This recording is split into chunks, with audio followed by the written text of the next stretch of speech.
here. I was just telling my TikTok peeps here that I haven't lost. I haven't lost my mind. No one's mind can be lost. No one's mind can be found. They all just need to be understood. But as a childhood sexual assault survivor, um, I have discovered that there are things that I do every day. There are things I do every day. Pardon me for working two cameras. Please subscribe on TikTok, even if you're going to walk away. Because if I can get to 10,000, then I can look at one camera, because then they'll give me the RTMP key, which is the gaming equivalent of the golden chest of coins. You know? And then we can put everybody on Restream. But until then, please bear with me. We're going to we are working through the spades method that I discovered while writing my book and becoming a neurolinguistic practitioner. And it's just a recognition of the things that I do and that I've always done. Not always done, but I'd learned to do. I developed doing. I did a lot of wrong things first. This isn't a program saying I know, I did it all wrong and you need to buy my program. I will never charge someone personally, to enter a cPTSD video, and I'm seeking sponsors for the live institutionalized workshops that we are working out now for the fall, because I don't want anybody in need to have to pay for it. That to me is ridiculous. Complex PTSD differs from PTSD. And right now, the medical establishment hasn't even coded it differently.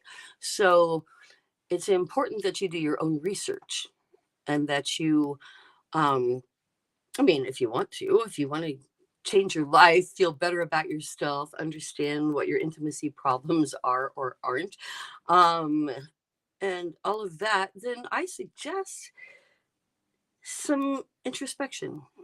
And introspection is hard when you have cPTSD because it leads to triggering events. It's hard to examine the things you don't like about yourself without immediately remembering the things that, and hear me when I say this, were done to you. Not things you did, things that were done to you. And that's an important distinction to make. And last week, Wednesday, we talked about the first S in my spades method. The shame is not yours. So do go back and review that. It's all on the playlist on YouTube. YouTube's like the library. I'm not very sophisticated about this. I am trying to get them all uploaded. And oftentimes the titles are even correct, but it might be the last week's title because I'm new to this. But I'm not new to cPTSD, that's for sure. And I'm not new to therapy. Been doing it since I was 36. And I'm not new to hating myself. And I understand how dissociation helped me, how dissociation saved me, how splitting into my three alters that I used to, I still have my three alters, but they're not, to me, I just think of them as personalities I choose now. What it's like to have an alter is something I will do an entire live stream on. I should do a supplemental like tomorrow on that, because talking about separating the past from the present can dive into dissociation, and dissociation can dive into how the neural connectivity of the brain is such. Everyone develops differently, and you're going to react to the stressors of your life. You're going to react to the experiences of your life. And modern science shows that people with cPTSD from anything, poverty, grief, war, it doesn't have to be sexual assault. But when it's childhood sexual assault before the age of 25, and everyone's brain, and that's a rough 25 to 30, your brain is still growing neural connectivity for that long. So the experiences that you have don't just become memories, they become pathways. And what you need to do is separate the jumbled up memory stuff that's all stuck in your body memory. It's all stuck in your amygdala. And it really is. We can scientifically tell you now that the amygdala in somebody with cPTSD, complex, meaning happening for a long time and before their brain was fully formed, which is even a stupid way to say it now, because we used to think they're like, we're trying to look for what is the standard brain, and then we're looking at the deviations. And the more we did that, what we discovered was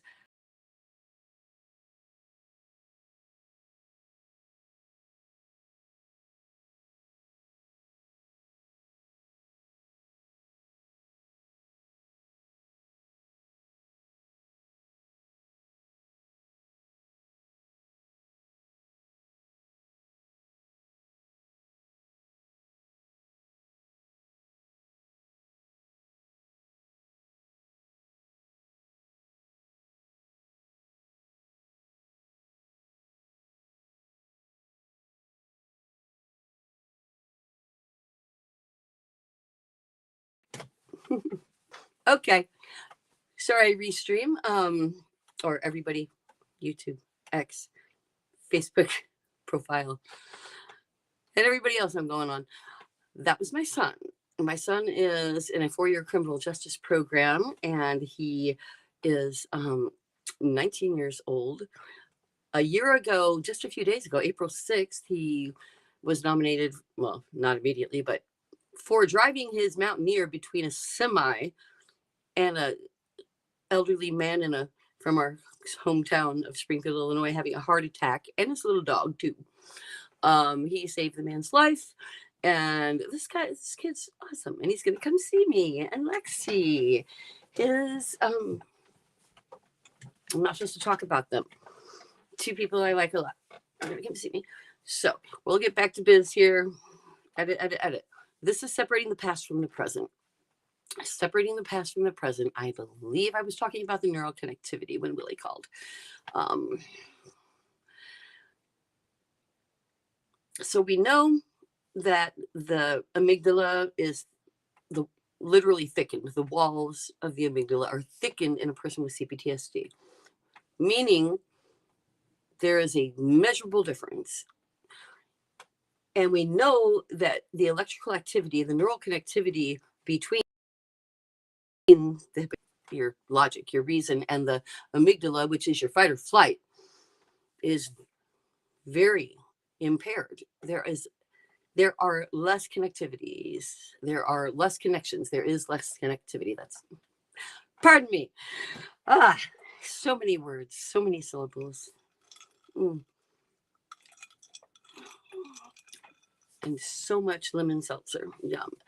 Non-alcoholic. Everyone thinks I drink. It's just that everything tastes better out of a wine glass.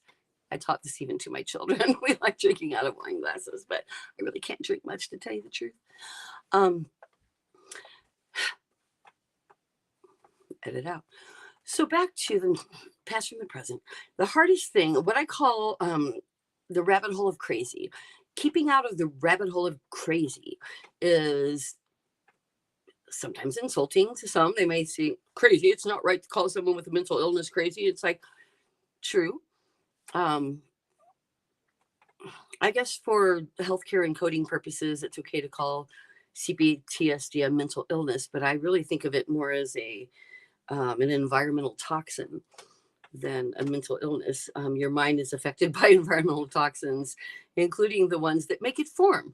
So this reduction of neural connectivity is why people with cPTSD, people with traumatic experiences, can dissociate so well, especially if it happened in their childhood. In fact, autistic children, already very poor, I am autistic, at differentiating what is right and wrong social behavior, are 7 to 10 times more likely to be sexually victimized. 7 to 10 times more likely to be sexually victimized as children and adults. That's not what we're talking about, but remember that. So the rabbit hole of crazy, as I call it, pardon if it's an insult, but that's what it feels like to me. And the thing is, it's a beautiful place. It's not what you expect me to say, right? I don't want you to go there.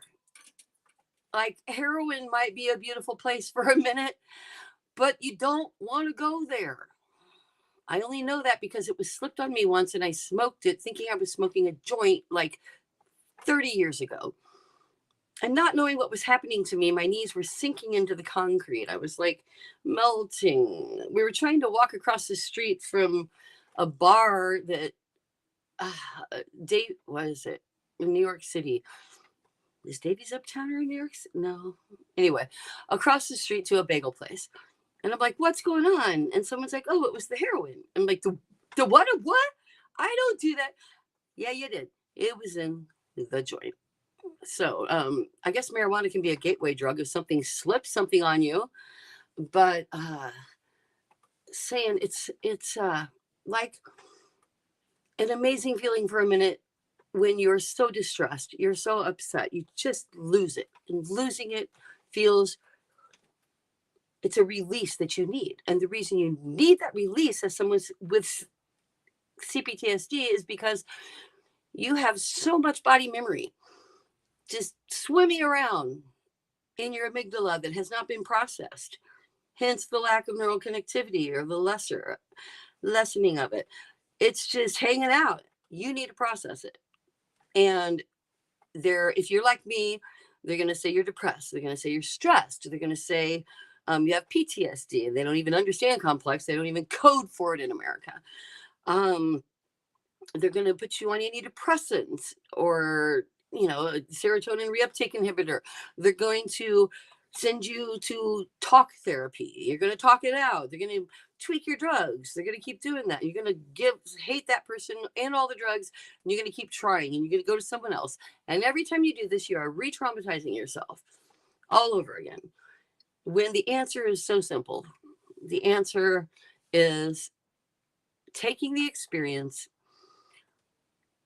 and instead of talking about it outright, yes, you need to let it out. Yes, enjoy isn't the right word, but how I win every day, as I said earlier this week to someone and then made a meme out of it.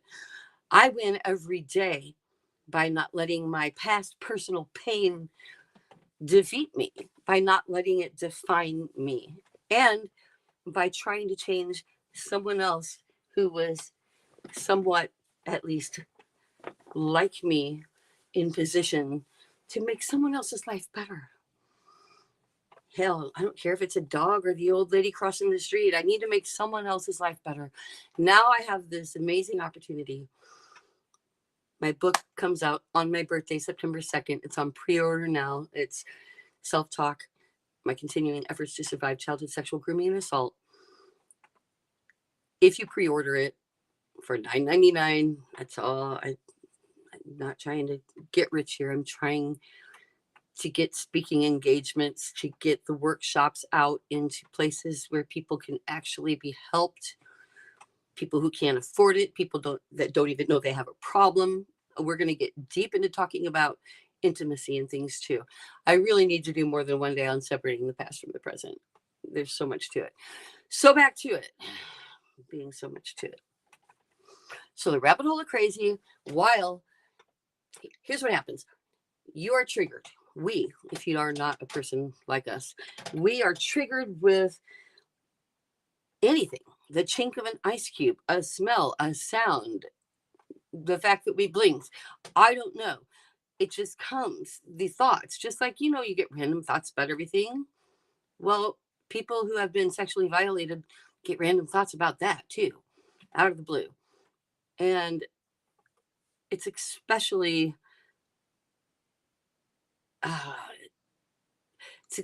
important and not understood that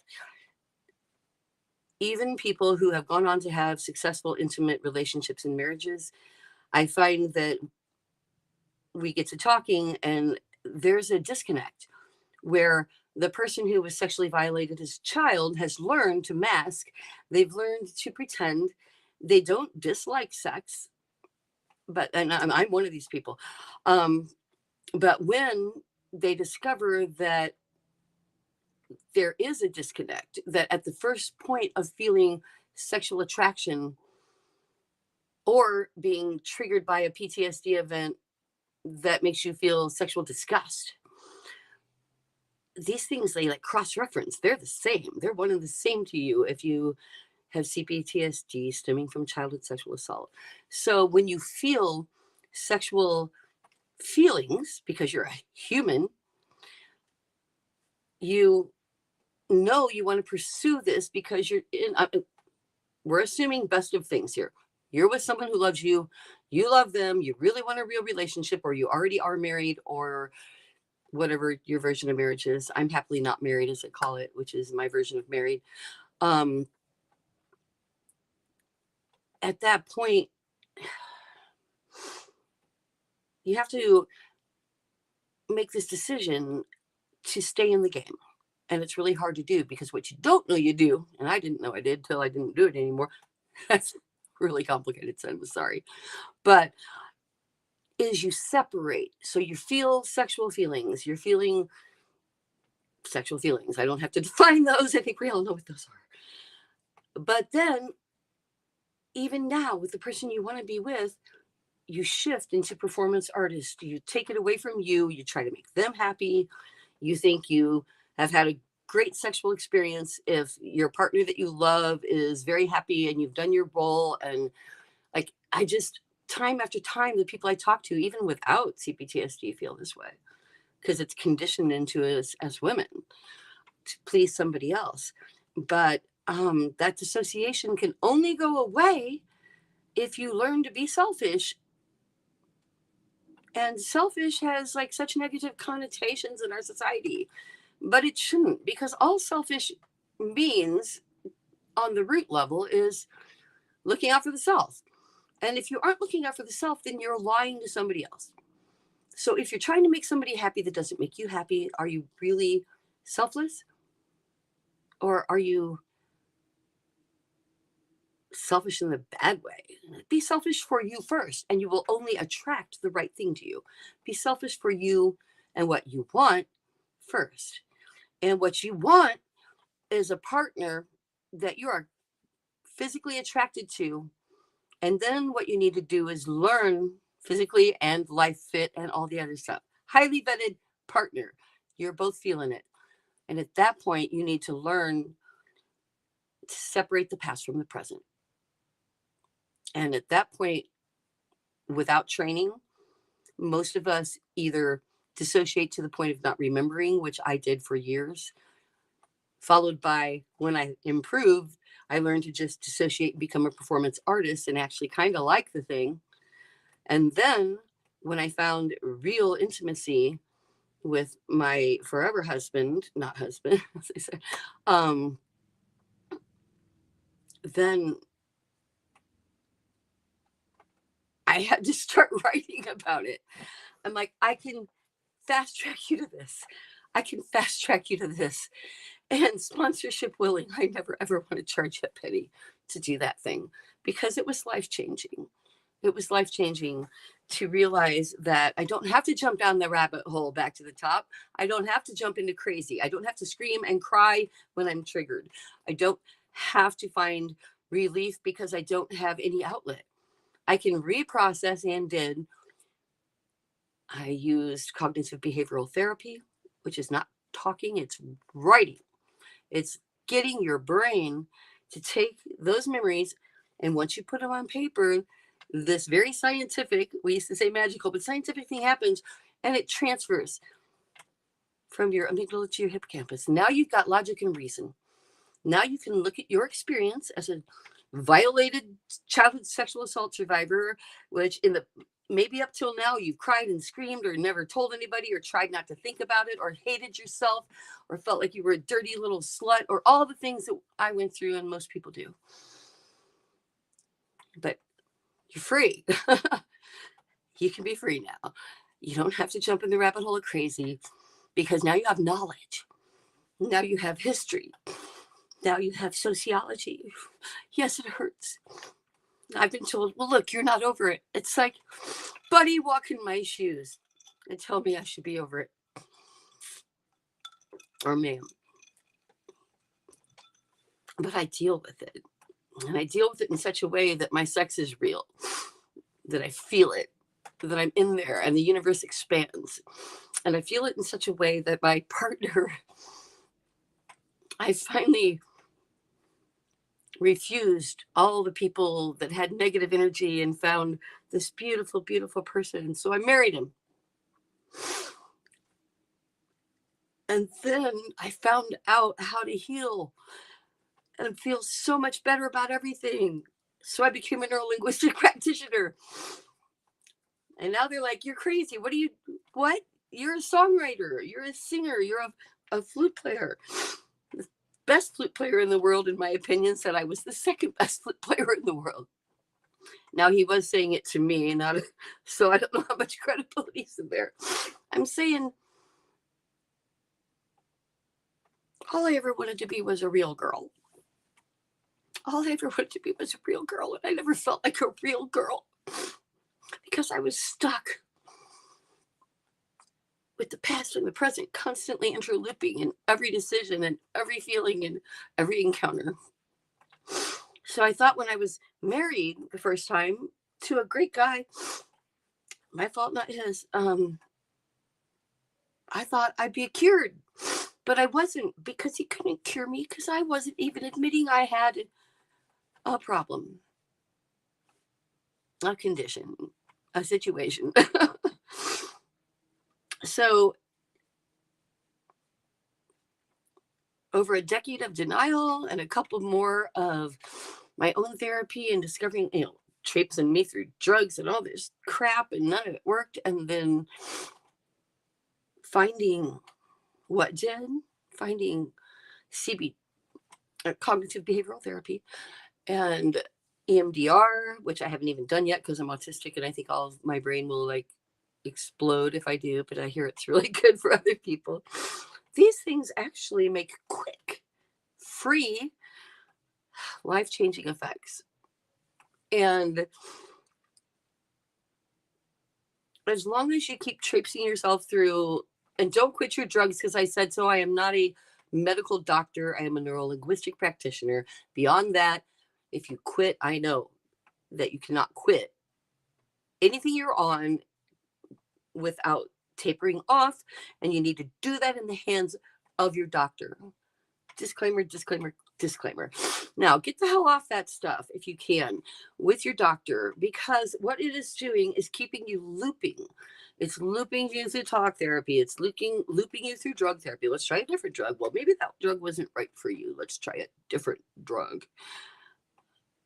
I have taken Zoloft, Paxil, Wellbutrin, Lyrica, Effexor, Neurontin, gabapentin, same thing. Actually, each one I didn't make it for. I tried Neurontin past 3 weeks because they say hang in there, but I'm like, okay, I'm dead to the world. Do you want to be dead to the world? I didn't like it much. I don't recommend it for you or anybody else. So, the old, I was an Army ROTC, and I also had that dad. Get your head together. Get your head together. That's what you have to do. And it doesn't mean you're stupid because you haven't. It means it's time to get your head together. Okay? And the way to do that is focus on, there's a lot of ways to do that. My spades, I went with spades because it's 6 letters and the 6th one's optional. Spade. The last S is spirit. We'll get to that. You can take it or leave it. You can do what you want with spirit, which is what spirit's all about. But the first S we talked about last Wednesday, was the shame is not yours. So remember that, because I got to wrap up. Please review that. As I was about to go all into it, I'm like, you don't have time, says one of my altars. Busy is one of my altars. She tells me what to do, when to do it, that I have to get up, that I have to. She keeps me. I am so organized. I have a voice telling me, and I talk out loud all day long, which is disconcerting some people. Rage doesn't show up anymore except inside. But when rage has taken over, it has been devastating consequences, because rage puts me in blackouts. And little girl was the first person I met in therapy. At 36, she's the first person that I woke up in the corner of the room and the whole room stunk so bad. It was like a stink bug. And my therapist, Molly, said that was like, she'd heard of it and read about it, but she'd never experienced it. But like everything had to be fumigated. Even my car, after driving home, had to be fumigated because I released this huge toxic stench. But in that time, I fully met and joined with little girl. And little girl was the person I am stuck in time at like 12 years old, where sexual things started happening that I didn't understand and that I participated in and got confused and fucked up for a lifetime for, frankly. Pardon, editing, screwed up. But the good news is you can be a Grammy nominated Album of the Year award winning singer-songwriter. You can own a store that is now 70 years old, going on 8. You can start a rescue fund called Sweet Survivor. You can speak. You can be called by the founder of the Consent Awareness Network and asked to please speak out on behalf of them. You can be given the opportunity to go before dozens of industry professionals looking for people to interview and talk about that are trying to make a difference in the world. That's what's happening right now. And I thank you so much for it. So there can be a happy ending no matter what your past was. But it doesn't make the past go away. What makes the past go away for me every day, or at least keeps it at bay, is the Spades program. I'm going to run through it all. S, the shame is not yours. P, which is this week, and I'm wrapping up. Separate the past from the present. A, we're going to do next week. Ask for what you want. Don't just take what's given in life. D, don't wait to feel okay to be okay. You have to get out there. You have to do it. It will become natural when you do it. But if you wait till you're fine, you're not going to be. You have to realize nobody's fine. Willpower drives experience, not being okay enough to go have experiences.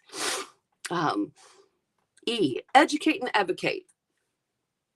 This is how I win every day. I educate and advocate. I will change the world. A not girlfriend anymore told me, who do you think you are? What difference do you think you can make? You can't change anything. It's like, A, bullshit. B, I don't know, B through Y, bullshit. And Z, I'm going to die trying.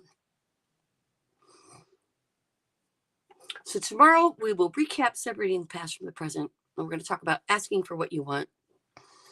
And speaking of asking for what you want, I'm begging you. I don't understand why my 6,700 followers, almost none of them have a $5 subscription to Sweet Survivor.